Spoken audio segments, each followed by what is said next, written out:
Hey everyone, welcome back to another episode of Starknet Espresso. Today we are thrilled to welcome David Barreto, Starknet's developer advocate.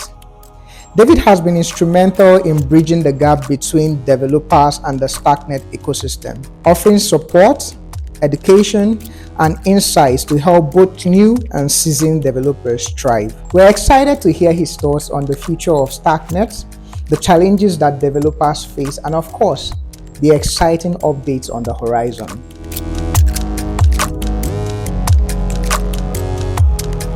Hey David, we are really excited to have you on Starknet Espresso today. Before we dive right into it, I would like you to, start by introducing yourself to our audience and, tell us a bit about your journey on as a Starknet developer advocate and your journey so far on Starknet. Yeah, okay. No, first of all, thank you for the invitation to be here in your channel. Yeah, as you mentioned, my name is David Barreto. I'm a developer advocate. It used to be called developer advocate. I think now it's just DevRel. All right. Um, and at the Starknet Foundation. And I've been doing this job for about 2 years now. And before I became a developer advocate, I come from Web 2, where I spent most of my career working in consulting, doing a lot of front end in particular, so a lot of JavaScript, a lot of TypeScript, React, Angular. And before that, I was actually working as a telecom engineer back in Venezuela, where I'm from. I live in Oh, Canada now, wow. but I'm from Venezuela. So for me, it's been, I've done like two major pivots in my professional career, going from telecom to software development and now going to crypto, which is never easy to pivot Yeah, that yeah, sure. strongly from one field to another one. So you basically have to start again from scratch. That was my experience trying to get into Web3. I have to start from scratch. Um, you know, uh, Not only the learning part, but also for people to get to know me. But in those three phases of my career, there's one thing that I've been always constant is my love for education. I have always gravitated towards that area. And as a developer advocate, that's a lot of what you do, what I do. I do a lot of Basecamp is the main program that I run these days, which is basically a course to onboard developers into the Starnet ecosystem. So I'm the person who structure the course, create a lot of the content, and we also have the grant, so the community can also teach that for their peers in their own language. So I also overseen that. And aside from that, I love to write articles, tutorials, and sometimes Twitter threads going deeper into the technology. Yeah, all in the area of education, mostly. Sure. So to get right into it, Starknet is often viewed as the pioneer in zkRollups and layer 2 scaling. I mean, currently Starknet is the best in layer 2. How do you see Starknet differentiating itself from every other layer 2 solution out there? Yeah, for me, the main selling point and the reason why I wanted to join this ecosystem is because, first of all, Starkware was the company who's the main builder of the technology and the protocol behind Starknet. They are the pioneers of zero knowledge proofs in the form of zk-Starks. So the founder of Starkware is the cryptographer who invented zk-Starks. And zk-Starks has a very interesting properties because it allows you to scale to process a lot of transactions without sacrificing security, because that is a very common trade-off, right? You just Sure. look at, I don't know, things like Solana. Like the solution is let's use Yeah. pretty much the bigger machine you can find and try to run something like Ethereum, but on steroids. Yeah. Um, and we know that is like a brute force solution, in my opinion. What I love about zero knowledge proof and zk-Starks is like a very elegant solution to this scaling problem. And zk-Starks have this property that makes it unique, that you don't require a trusted setup to configure the system, which is not the same for snarks. And they are quantum resistant, so a quantum computer won't be able to create a fake proof that will pass as valid. So being the pioneer of this technology, Starkware also made the decision early on when developing Starknet to actually create the whole tech stack just fine-tuned for this new paradigm. That's why we have a different programming language, Cairo. We Yeah, have a true. different virtual machine, the Cairo VM, because the logic is that if you want to extract the maximum performance of this system long term, we need to create something that is custom made and is specifically made for zero knowledge proofs. And that is Cairo, and that is the Cairo VM.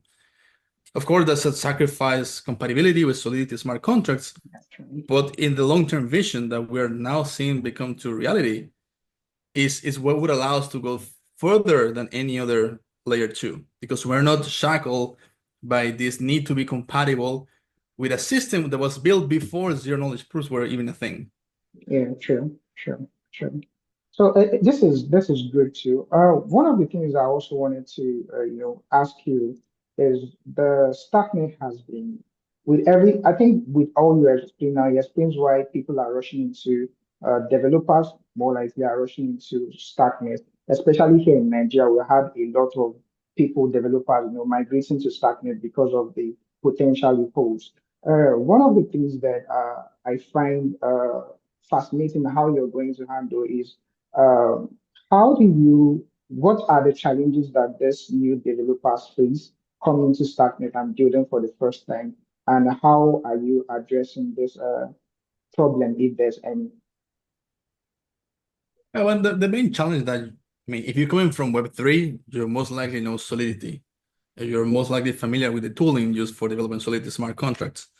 When you go to Starknet, you pretty much have to learn a whole new language, Cairo, which if you're not familiar with Rust already might be a steeper learning curve, because Cairo is very similar in syntax to Rust, but Rust is very different to JavaScript, very different from Solidity as well. You So, and it has some properties like the ownership model that you have to wrap your head know, around it to really get the most out of it. So that's one. And second, because we are not EVM compatible trying to extract that maximum performance, we have our own tooling for pretty much anything, right? So yeah, the CLI tools that we have are unique. The testing tools that we have are unique, although they are heavily inspired by, for example, Foundry. So you have to pick them up as well, right, and learn. But once you get past those initial, let's say, hurdles to get started, what you get is an environment. First of all, you can see Starknet these days can easily handle 500 transactions per second. yeah, And we have plans to pretty much increase that by 1 or 2 orders of magnitude very, very soon.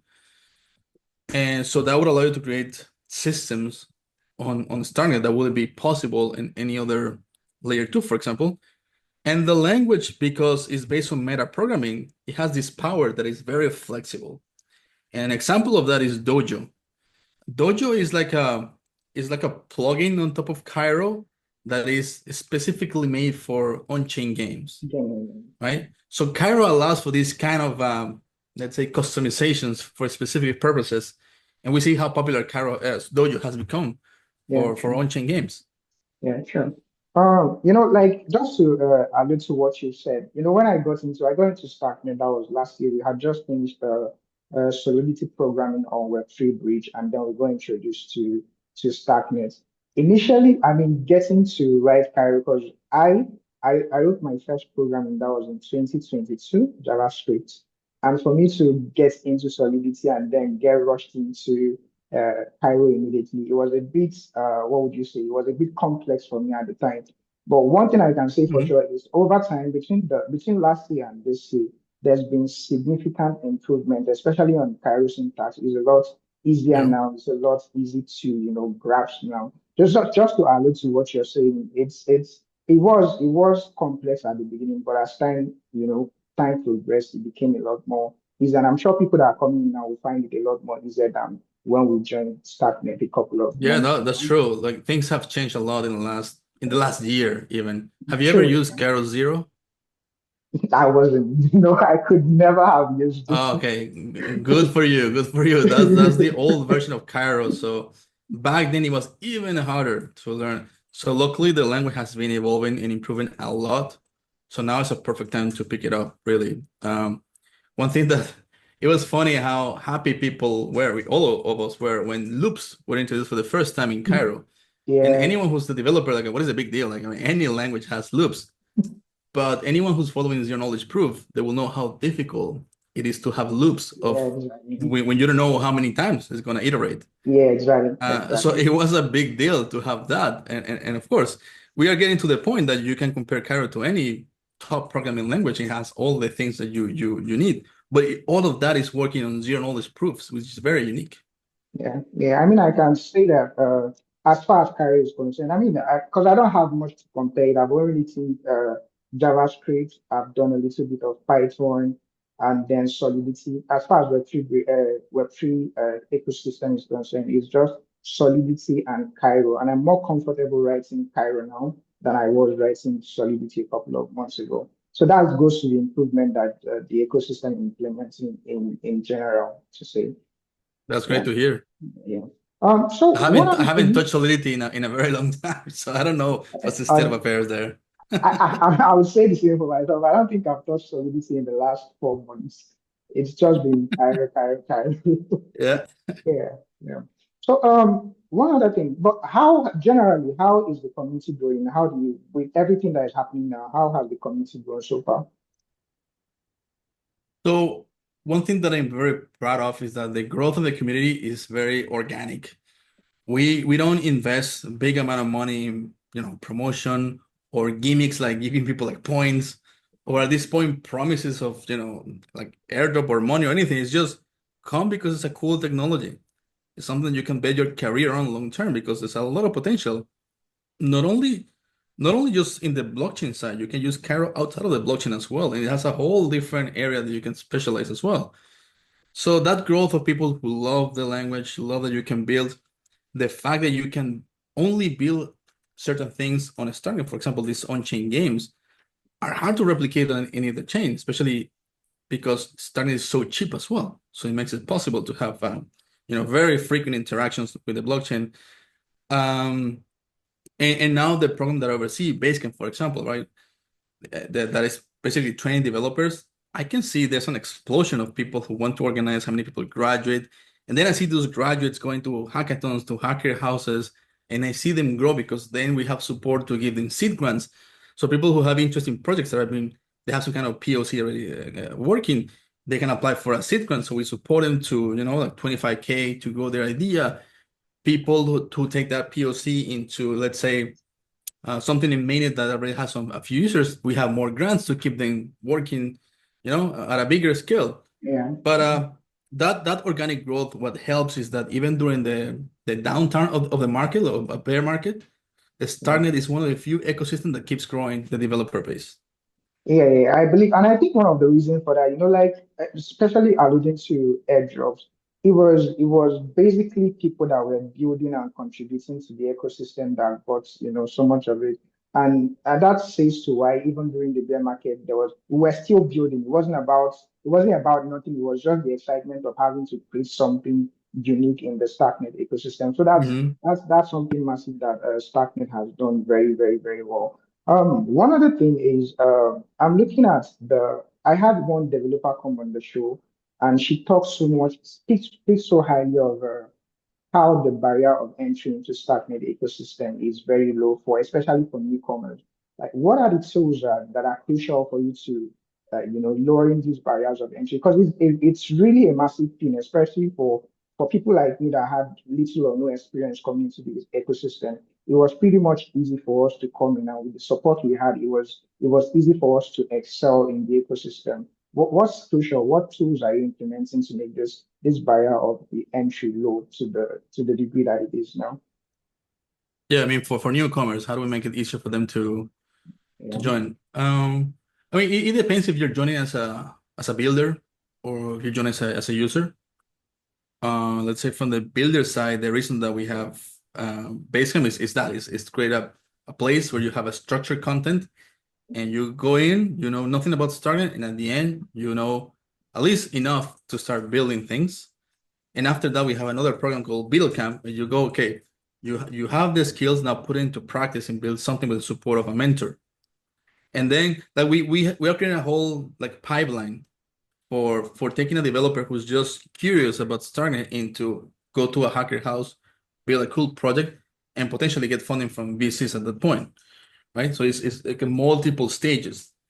But aside from that, let's say from the technology side, I think technology is pretty good these days. I think we still some work to do in documentation, maybe. I think maybe we can do a better job creating like a guide for people from going from Solidity, how to go to Cairo, like having some comparisons, how things are different and Yeah, similar. I don't think we have that today. I would love to see more content created outside of Basecamp for education. So like a completely different way to approach yeah, learning and onboarding. And then from the user perspective, um, I think now that we have more applications hitting mainnet, especially in the gaming area, we have a few games that are gonna hit mainnet this year out of the Hacker House happening in New York. And I think that's gonna be a okay. great catalyst for new people as a user just to try out the network. And maybe that will convince them Okay. to actually maybe convert them into developers, try to build it there as well. Yeah, exactly, exactly. I know a couple of projects in Nigeria too that are, trying to push forward, especially on the gaming sector. There's a developer, Faith. She's working on Gigit. It's a game that is team Starknet team sort of. So it's puzzle. You try to set up different pictures, try to set them in place. So those are one of the things that are happening in Nigerian ecosystem, especially when it comes to gaming. Now, one thing I find very fascinating about Starknet is the speed at which we drop updates. I was, it's so fast paced. Like every week, there's constantly updates, like 3, 4 updates every week. And I'm thinking for developers that are coming into the system, newly into the system, it's fast paced. And how do you reconcile the speed at which these updates come and for the new developers keeping in touch with the ecosystem. A good example is, for example, is on Cairo. A couple of months ago, the language was quite different, and there have been some updates in Cairo. How do you marry that speed and the developer community? How do you get them to Hmm. keep up to date with that? Yeah, yeah. As you mentioned, it's a good point. Like, yeah, the speed of development is pretty high, pretty fast. Which the challenge is how do you keep up? How do you keep up with all the changes up to date? It has been a challenge even for us. Like, I have to constantly update the content for Basecamp just to account for the changes. Um, what I expect, I think at this point we've started to see a slowdown in the changes that are developer facing. I don't see big changes coming to Cairo in the near future. I think it's going to be smaller. I think big changes are going to start to happen more under the hood. Things that you don't have to do. For example, the Cairo native, right? To execute Cairo code directly at the machine level. That's something that is going to speed up processing by a order or two of magnitude. But you as a developer, you don't really, it doesn't affect you at all. Yeah, Your code will exactly. work the same. Then we have improvements for the prover side. So we're developing this two prover, which again, 1 or 2 orders of magnitude improvement in the proving side. But that's something as a developer you don't really. It's transparent to you. You get the benefit for free. So we're entering that phase that a lot of the improvements are just transparent to the user or for the developer, but you get it in the performance of the network. Oh, okay. Wow. Wow. That's good. That's good. Let's talk about the big elephants in the room. A couple of weeks ago, the spiral execution updates rolled out and it was buzzing everywhere on Twitter. I mean, it's still the talk of the town, even up until now.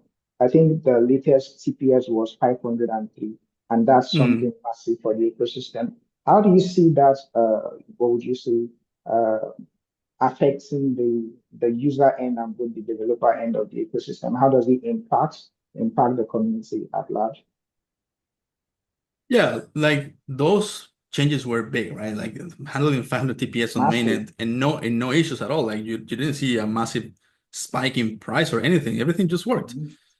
which makes you believe that the capacity is even higher than that. It's just that was the demand. This particular app, the art piece, I think that was the main Mhm. driver.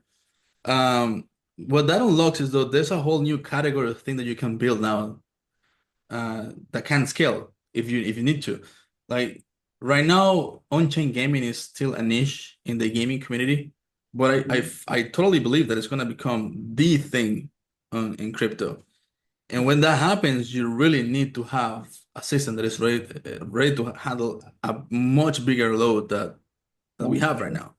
So being able to handle those peaks, And in blockchain happens a lot that you have peaks like that, right?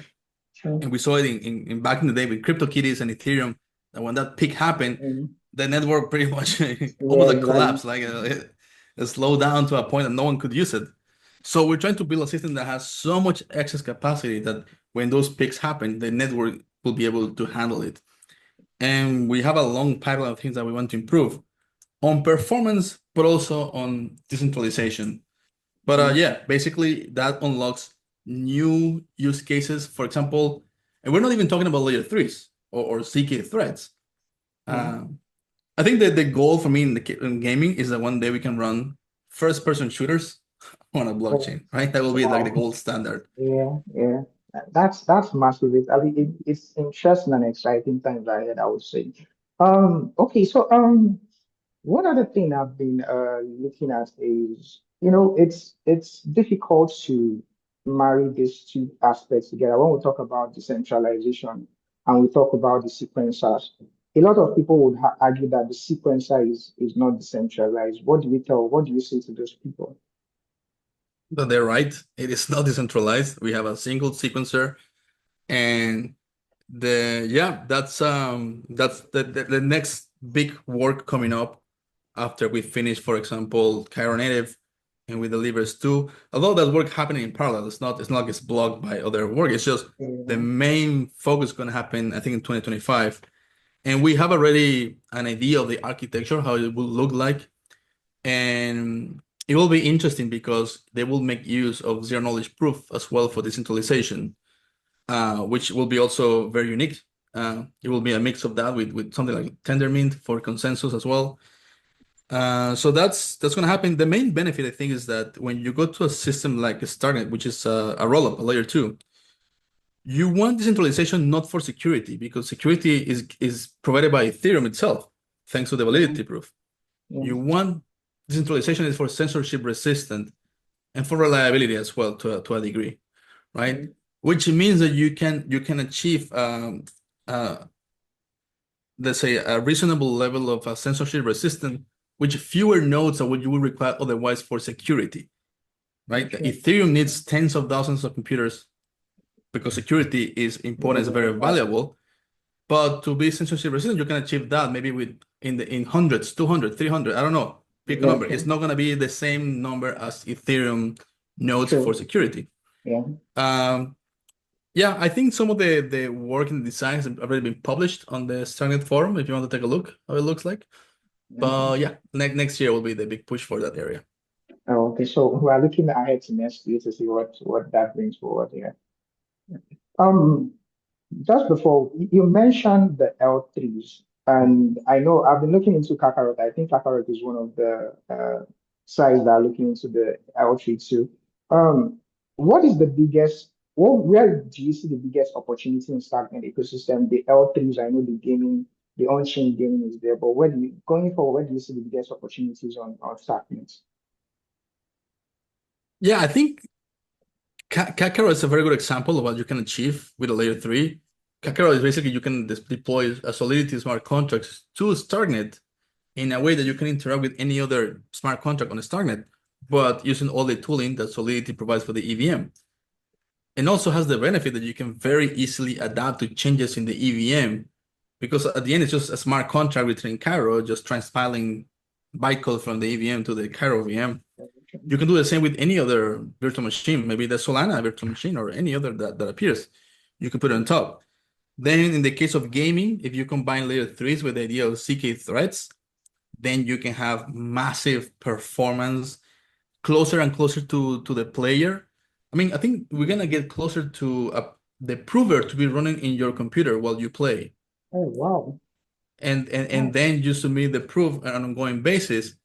Because the Stu prover is extremely performant. So it's getting to the point that maybe that's possible these days.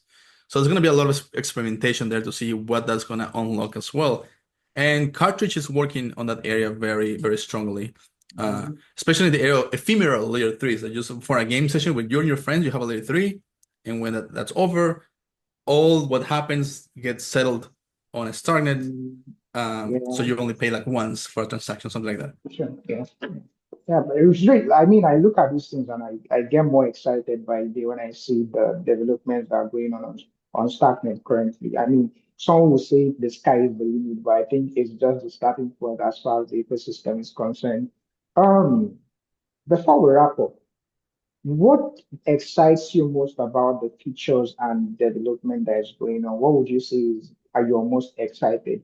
And what do you see? What's the biggest thing you see coming out in the next 12, 6 months looking ahead?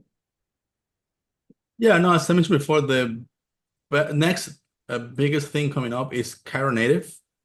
Oh, And it's okay. the idea that, these days the sequencer needs to execute every single transaction in a block using the Cairo VM. Okay. Yeah. The Cairo VM being a virtual machine it has that friction that it operates at the software level, not at the hardware level, right? It doesn't directly execute in the chip of your computer or in the chip of the sequencer computer. With Cairo native, the idea is that you can take Cairo code and execute it directly into machine code that the microchip can understand directly, Yeah, right? more like Which is way more performant than a virtual machine, even the Cairo VM. yeah. And then relegate the role of the Cairo VM just for the proving side, which is required. The Cairo VM will still exist. It just is not required for sequencing and ordering blocks. It's just for the proving side, Um, which is in this case sharp. That is going to be an order or two of magnitude increase, so we can go from 500 to okay. 5,000 TPS in a very short time. Wow. The next big upgrade coming 2025, some point in QA, I think. I don't know exactly. Will be the next generation of the prover. These days we have the Stone prover, and the Stone prover basically operates on a field of 252 bits, and that has uh, some impact on performance. The fact that the field is so big, but it was required to have the properties that we're looking for. But there was a collaboration between Starkware and Polygon to come up with a whole new set of math, basically, to power, zk Starks in a ways that uses a field that is only 31 bytes. 31 bits, sorry, not even bytes, bits, which means that can run on a regular registry of a computer of 32 bits. And it has a whole lot of performance improvement because the proving is very important, like the performance of the prover. Because if your prover lags behind too much versus the sequencer, then that's gonna be the bottleneck. Yeah, But sure. funny enough, we are improving the prover so fast that the bottleneck it has never been the prover. It has always been the sequencer. That's why it's Cairo native. So this two prover is gonna allow for cheaper proving. And also it's gonna help with the decentralization of the prover layer because cheaper means that you have to maybe require a smaller computer. I mean, right now it's a bigger computer, but a smaller Yeah. computer to run your own prover. And potentially, as I mentioned, maybe run the prover directly on your laptop as you play an on-chain game or Yeah. interact with some product. What else coming up? And CK threads. That's one thing that I'm also very excited. I don't know when that's gonna appear. And Okay. it's the idea that when you have layer threes, the main issue is that those layers are isolated from each other, right? They wouldn't have the same liquidity. They will have to bootstrap their own liquidity. The same Okay. issue we have with all different layer twos. But with CK threads, you can bootstrap layer threes and have the same access to layer two. So you don't Yeah. have any more to bootstrap Yeah. liquidity. You can access anything from layer two. It will feel like another smart contract on the Starknet, but it's really its own layer, working almost like a thread if you think about it as a computer architecture. Yeah, exactly. Make things seamless in some sense. Exactly. That's gonna be super exciting as well. And then I just want to see cool apps surging and people being excited because that's the other challenge, right? We have all this power, but if no one is really Yeah, yeah, using it to the exactly. Yeah. maximum capacity, it's harder to keep improving because the only way you find limitations is when you put to the test, to the limits, the Yeah, technology. exactly. Yeah, true. And I think those apps will be coming up in the next 6 months. We are going to see amazing Oh, and I apps forgot coming one in. important one, Bitcoin. Oh, I was going to mention scaling Bitcoin. So yeah, so That's how's an that important coming? one. We have everything ready. Pretty much. Like the Oh, wow. technology is ready. We have a testnet proving that it works. What we are waiting for is for the Bitcoin community to basically decide to reactivate this OP-cat bytecode in the Yeah. Bitcoin script. No idea if that's going to happen or how long it's going to take. But if they do, almost like in a very short time, we're going to have um, on a Starknet, we're going to have access to all the Bitcoin, and we're going to have dual settlement on Ethereum and on Bitcoin, which basically is going Wow. to, what's mean is that we're going to merge the liquidity of both Ethereum and Bitcoin And on a Bitcoin. Starknet. Wow. Wow. That's massive. That's really massive. In That is fact, massive, yeah. I'm tempted to ask, is that even possible? Like the mere thought of it is, it's crazy that we've gotten to a place where this is even think can be thought of. Yeah. And that's, that this Bitcoin arc, I think was always the plan for Eli Ben-Sasson, the founder of Starkware. Since 2013, he was looking for ways to implement zkStarks on Bitcoin. Oh, wow. But because it's very hard to make changes to Bitcoin, say, okay, the next best place I can go is Ethereum because they're very open to try and do things Yeah. there. And they have a Yeah. Turing complete language, right? In the Solidity and the EVM. So it was possible. But I think in the back of his mind, it was always how do I bring this to Bitcoin as well? Yeah, sure. Oh, amazing, amazing. I'm really excited about the things that are coming up next. Um, so thank you for being here today. But just before we wrap it up, what would be your advice to new developers starting on Starknet ecosystem? What would you advise them? Like if you're just getting started, the best advice is try to find a community near you that is excited about Starknet and you start to interact with them. Probably like in Africa, for example, you have Starknet Africa, but you also have other communities, even just in Nigeria. I mean, you can join a base camp organized by your community. So go to meetups they put together. If you have a chance, go to bigger events. You get to know the people. Participate in hackathons. That is a fun way to experiment a technology, right? Um, you potentially get paid if you do a good job and you win some prizes, but you also get to meet people. Maybe you meet your team to build something together. Um, yeah, I think just embed yourself in the community and the rest is gonna happen just by itself. People are just so willing and helpful in the starting community that Yeah. everyone's just gonna give you a hand with whatever you need. And Basecamp, we have Basecamp. That's the best place to start if you know nothing because it's just a course. And the YouTube channel we have recording, so you can just go today and just watch it and know Yeah. everything from A to Z. Super, super good. I would also like to say thank you because I don't know if you remember, but you taught the boot camp, the base camp that I was involved, that I attended, that was last year. And I've gone for Uh-huh. that to, hold my own boot camp sessions here in Port Harcourt. So, and again, the support has been amazing. I mean, you're here today, you're supporting like Yeah. what we're doing. So again, to everyone that wants to get in, the support in Starknet, especially is massive, very massive. David, thank you so much for joining us today. It's been an amazing, insightful conversation. I would say I thought it was going to be difficult getting you on the show, but you've made it so easy and so Mhm. relaxing. I'm very very grateful to have you on the show. Thank It's you. been a pleasure. It's always nice to talk with people from the community, uh, people from Africa that in Nigeria have been super active with Starknet. So it's very nice to get to know you, probably the community to get to know me as well. And yeah, no, happy to help. Maybe in the future we can talk again once we have more updates activated on Starknet, so I can give you more insight what's happening there. Yeah, I was going to mention that. Well, thank you. Give me an open invitation now to bug Yeah. you anytime I want. Thank you very much. Yeah, thank you All very right. much. Take care. Nice to meet you. Wow! I hope you enjoyed this session with David. We have more episodes like this coming your way where we dive deep into the different facets of Starknet.